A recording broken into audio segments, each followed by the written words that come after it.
अब चार्ज का ट्रांसफ़र हो रहा है और इसी चार्ज ट्रांसफ़र को हम बोलते हैं इंडक्टिव इफेक्ट। तो इसमें इसको अगर लिखना चाहें तो ये हो गया हमारा दिस टाइप ऑफ,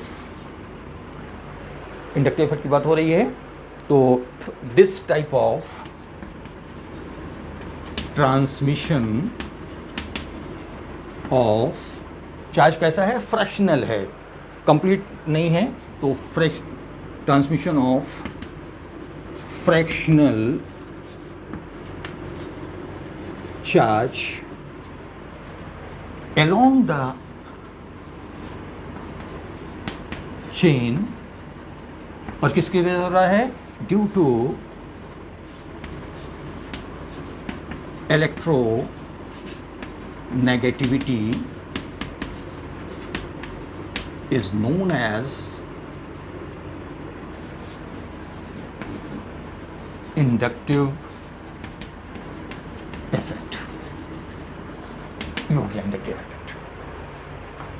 तो ये चार्ज का ट्रांसमिशन, फ्रैक्शनल चार्ज का transmission along the ring is known as inductive effect। अब इस इंडक्टिव इफेक्ट जो है ये दो तरह का होता है। इसमें से दो केमिस्ट, एक C.K. इनगोल्ड, C.K. इनगोल्ड एंड रॉबिन्सन ने ये बताया कि ये जो इंडक्टिव इफेक्ट जो है किसकी वजह से हो रहा है, जो चेन में हमारा जो हम ग्रुप्स लगा रहे हैं, कोई भी अदर देन कार्बन जो भी एटम्स लगा रहे हैं या ग्रुप्स लगा रहे हैं, उनकी वजह से ये चार्ज का ट्रांसमिशन होता है, पार्शियल चार्ज का ट्रांसमिशन होता है, उसी को हम इंडक्टिव इफेक्ट कहते हैं। इन्होंने बताया कि ये जो आपके डिफरेंट एटम्स या ग्रुप्स हैं, इनके नेचर की वजह से ये चार्ज, ये इंडक्टिव इफेक्ट जो है वो हमारा दो तरह का हो सकता है। एक माइनस या नेगेटिव आई इफेक्ट और दूसरा पॉजिटिव आई इफेक्ट। अब नेगेटिव इंडक्टिव इफेक्ट जो है वो कौन से एटम्स या ग्रुप्स प्रोड्यूस करते हैं, जो इलेक्ट्रॉन अट्रैक्टिंग होते हैं। तो नेगेटिव वाला जो है ये इलेक्ट्रॉन अट्रैक्टिंग एटम्स और ग्रुप्स, ठीक। और ये जो पॉजिटिव चार्ज वाले कौन से होते हैं, ये पॉजिटिव आई इफेक्ट कौन से फंक्शनल ग्रुप या एटम्स देते हैं, ये देते हैं इलेक्ट्रॉन रिपेलिंग और इलेक्ट्रॉन रिलीजिंग ग्रुप्स, ठीक। अब इलेक्ट्रॉन अट्रैक्टिंग ग्रुप्स कौन कौन से हैं हमारे, नाइट्रो ग्रुप, कार्बोक्सिल ग्रुप, ठीक है। इसके बाद में हाइलोजेंस में क्लोरीन, ब्रोमीन, आयोडीन। तो ये ग्रुप्स जो हैं नेगेटिव आई इफेक्ट वाले होते हैं। पॉजिटिव आई इफेक्ट वाले ग्रुप्स जो हैं वो कौन से हैं, सबसे इम्पोर्टेंट इसमें जो हैं वो हैं एल्किल ग्रुप्स। आइए इसमें से देखें, इसमें से तो अगर चेन में एक कोई ग्रुप ले लें, C1, C2, ये हो गया C1, C2, C3 और यहाँ पे जुड़ा हुआ है नाइट्रो ग्रुप, ये हो गया नाइट्रो ग्रुप। देखिए कि इसमें से अब ग्रुप जो है उसका आप स्ट्रक्चर लिख लीजिए और इससे आप खुद बता सकते हैं कि ये इलेक्ट्रॉन अट्रैक्टिंग होगा कि ये इलेक्ट्रॉन रिलीजिंग होगा, ये इलेक्ट्रॉन अपनी तरफ अट्रैक्ट करने वाला है कि ये इलेक्ट्रॉन देने वाला है। ये नाइट्रोजन हो गया, नाइट्रोजन के साथ में नाइट्रोजन डबल बॉन्ड ऑक्सीजन हो गया, एक इसमें से सिग्मा बॉन्ड हो गया, दूसरा उसका पाई बॉन्ड हो गया। पाई बॉन्ड वीक बॉन्ड होता है, टूटेगा और टूटने के बाद में ये जो बॉन्डिंग इलेक्ट्रॉन्स किसके पास जाएंगे, जो एटम ज़्यादा इलेक्ट्रोनेगेटिव होगा। तो नाइट्रोजन ऑक्सीजन में ऑक्सीजन इज़ मोर इलेक्ट्रोनेगेटिव, ये इलेक्ट्रॉन्स यहाँ पे चले गए और जब ये यहाँ पर चले गए तो ये बॉन्ड टूटा। तो अब इसमें से चार्ज इसको कैसे दिखाएंगे, नाइट्रोजन पर प्लस चार्ज, ऑक्सीजन पर नेगेटिव चार्ज। अब इस नाइट्रो ग्रुप का जो नाइट्रोजन है वो कैसा है, इलेक्ट्रॉन डिफिशिएंट है, इसके पास इलेक्ट्रॉन की कमी है। और जब ये कमी है तो अब ये किसके साथ जुड़ा हुआ है, C1 के साथ में जुड़ा हुआ है। और जब C1 के साथ में जुड़ा हुआ है तो ये इलेक्ट्रॉन्स जो बॉन्डिंग इलेक्ट्रॉन्स हैं ये किस तरफ शिफ्ट होंगे, कार्बन की तरफ कि नाइट्रोजन की तरफ, नेचुरली नाइट्रोजन की तरफ, क्योंकि नाइट्रोजन पर इलेक्ट्रॉन की कमी है तो ये नाइट्रोजन की तरफ शिफ्ट हो रहे हैं। और जब ये नाइट्रोजन की तरफ यहाँ पर शिफ्ट होंगे तो नाइट्रो ग्रुप क्या कर रहा है, इलेक्ट्रॉन लेने वाला है। तो अब इसको ये हटा दीजिए, फिर से नाइट्रो ग्रुप लिख लीजिए। और जो नाइट्रो ग्रुप लिखेंगे हम तो ये हो गया नाइट्रो ग्रुप। और नाइट्रो ग्रुप जो होता है वो हम जानते हैं कैसा होता है, इलेक्ट्रॉन अट्रैक्टिंग होता है। तो जब ये इलेक्ट्रॉन इधर को जाएंगे तो यहाँ पर क्या जाएगा, पार्शियल पॉजिटिव चार्ज आ गया। अब चूँकि चेन से जो कार्बन की चेन है उससे इलेक्ट्रॉन्स का मूवमेंट क्या है, टूवर्ड्स फंक्शनल ग्रुप है।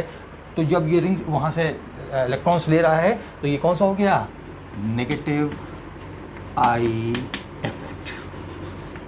ठीक, ये रॉबिन्सन और C.K. गोल्ड ने ये इसका नाम दिया हुआ है, नेगेटिव इंडक्टिव इफेक्ट या पॉजिटिव इंडक्टिव इफेक्ट। अब दूसरा केस देख लीजिए, C1 ये 3 कार्बन की चेन C1 C2 C3 और यहाँ पर जुड़ा हुआ है ग्रुप। अब हमारे पास में यहाँ से ग्रुप जोड़ दें और वो ग्रुप हो गया हमारा CH3 CH3 CH3, मान लीजिए ये वाला आइटम हो गया। ठीक एल्किल ग्रुप जो होता है, ये एल्किल ग्रुप ये होते हैं इलेक्ट्रॉन रिलीजिंग ग्रुप। अब ये इस कार्बन को ये भी इलेक्ट्रॉन दे रहा है, ये भी इलेक्ट्रॉन दे रहा है, ये भी इलेक्ट्रॉन दे रहा है। इस कार्बन के पास में ये वाला कार्बन कैसा हो गया, हाईली इलेक्ट्रॉन रिच कंपाउंड हो गया। जब इलेक्ट्रॉन रिच कंपाउंड हो गया तो क्या करेगा, ये इलेक्ट्रॉन्स देगा टूवर्ड्स चेन। अब चेन में दे रहा है C1 को दे रहा है तो ये इलेक्ट्रॉन इधर की तरफ आ रहे हैं तो इस कार्बन पर इलेक्ट्रॉन ज़्यादा हो जाएंगे तो पार्शियल नेगेटिव चार्ज आ गया, इसको मिल गए। अब वो जो इलेक्ट्रॉन आ रहे हैं इसके पास ज़्यादा हो गए तो ये फिर ये थोड़े से इलेक्ट्रॉन इधर को दे देगा। तो लेकिन यहाँ पर अब इलेक्ट्रॉन कम पहुँचेंगे इसलिए ये वाला चार्ज हो गया। अब इसके पास जब हो गया, जितना भी थोड़ा सा ज़्यादा हुआ ये अपने कुछ इलेक्ट्रॉन्स इधर की तरफ दे देगा। तो अब यहाँ पर आते आते और कम हो गया।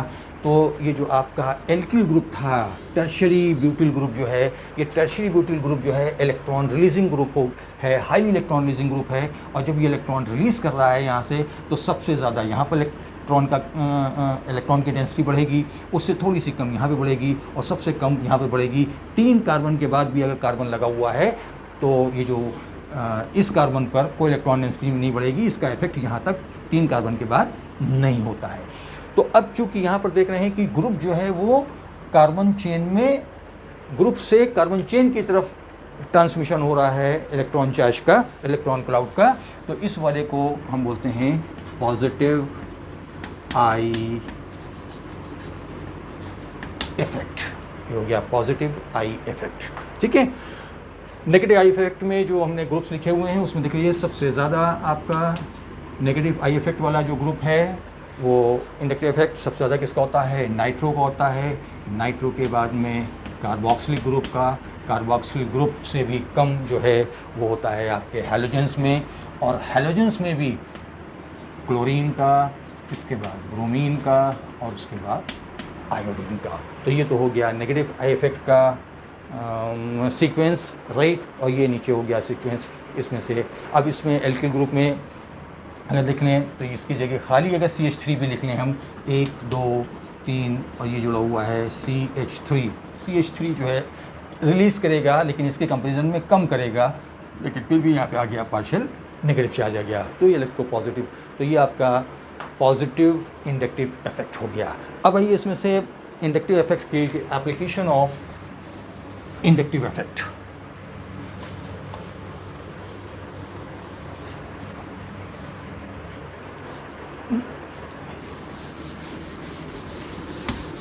और एप्लीकेशन इससे हम इंडक्टिव इफेक्ट से क्या क्या चीज़ें एक्सप्लेन कर सकते हैं। तो ये एप्लीकेशन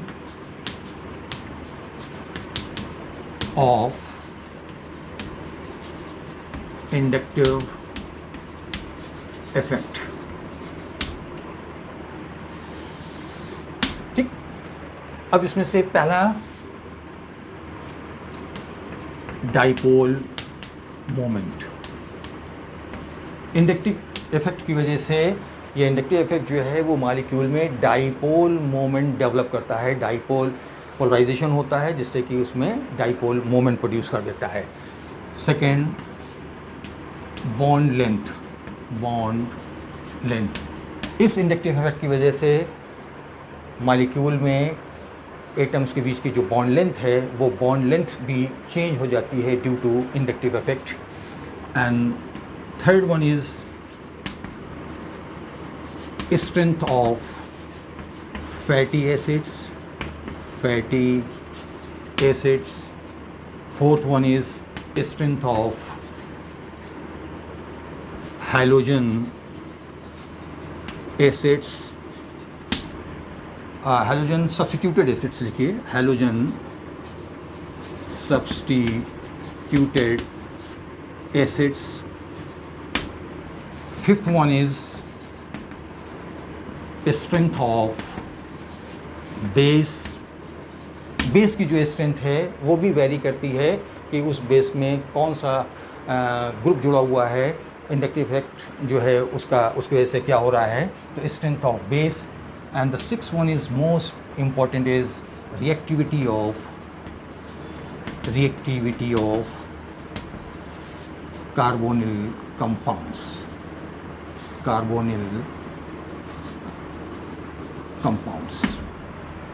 अब इसमें से एक एक करके इसमें से टेकअप करेंगे नेक्स्ट में।